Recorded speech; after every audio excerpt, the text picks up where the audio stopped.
How's it going, everybody? I'm back here with another video about my recent observations in the gaming world.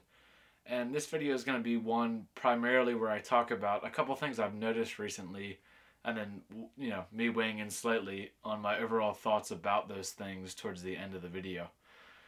And the overarching theme of what I'm talking about is going to be gaming prices, video game prices, the effect of scalpers on games, and where the market kind of is right now. A couple weeks back, I can't remember exactly how long ago, but I want to say maybe a month or so ago, I saw the press release information about the PS4 20th anniversary release of the PS4 console limited edition that was styled color-wise to look like the PS1.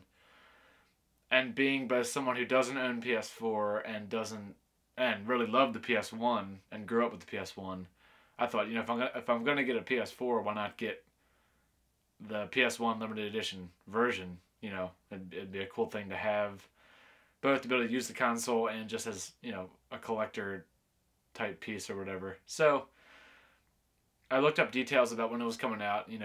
I'm not the most well connected when it comes to release dates, release information, that kind of thing.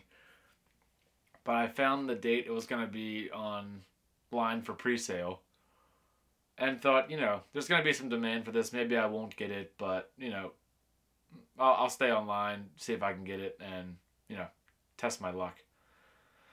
So the day comes, literally within 2, maybe 3 seconds of the tweet going out with the pre-order link. I was already on the site, entered all my information within maybe a minute, pressed the order button, and just timed out. My browser timed out, and for the next 3 hours after that, I sat just refreshing the page, trying to get my order to go through. It was literally at the point where all my information was entered. It was just a matter of getting that successful submission screen or whatever. But I never got there after, a couple hours of just clicking the same button over and over. So that really opened my eyes to the incredible popularity and interest in obtaining rare, expensive, collector's-y, limited edition-y, gaming-related paraphernalia. And that was really eye-opening for me, because I knew it would be popular. I wasn't sure I'd get one, but I didn't honestly expect Sony's actual site to crash for hours, and for them to be sold on eBay within a couple hours after the release for 5 times their retail value. And I'll get into more about the price thing at the end. But recently, I was lucky enough to be able to pre-order both the new 3DS console Majora's Mask limited edition and the Majora's Mask limited edition bundle, the physical game and the Skull Kid collectible. And those were both pretty exciting because Majora's Mask is a game that I'd always wanted to play, that I've seen played at friends' houses, but never actually owned or really got into myself. In large part because I played Ocarina of Time as a kid. Really loved it. It's still one of my favorite games of all time. And then Majora's Mask came out, and the only people that I really knew that got it as soon as it came out were sort of thrown by the whole difference in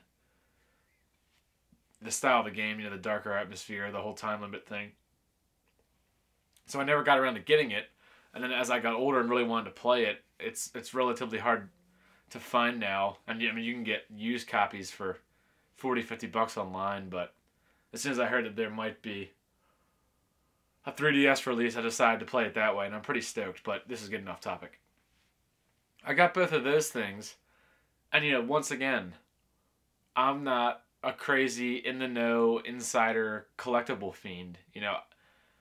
I don't usually stake things out for months, check in on release dates months in advance, check every website, pre-order the second link. Like, that in general isn't really my deal. But I wanted to get the new 3DS and Majora's Mask, and just happened to see on Reddit that they were both being released in limited edition bundles that weren't really any more expensive than the normal release. I think the game limited edition version was $10 more, and the console was the same price as a normal 3DS XL.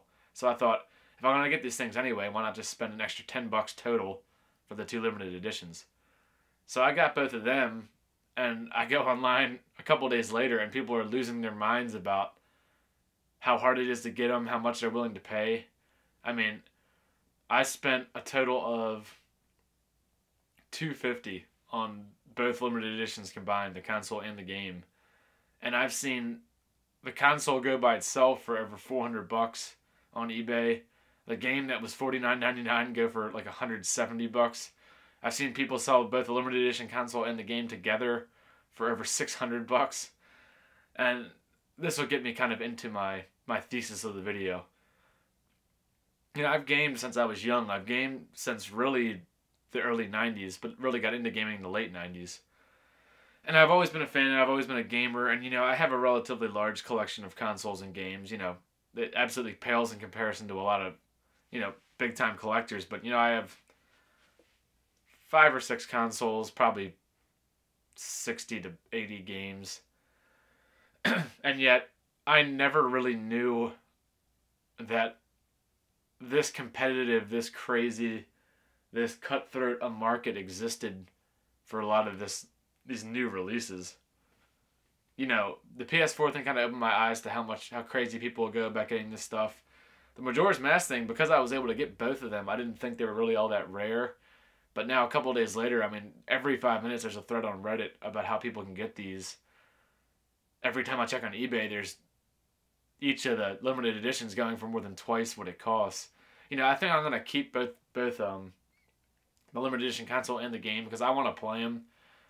I collect things because I actually want to use it and because I get a kick out of it, not, you know, to say I have it or to resell it.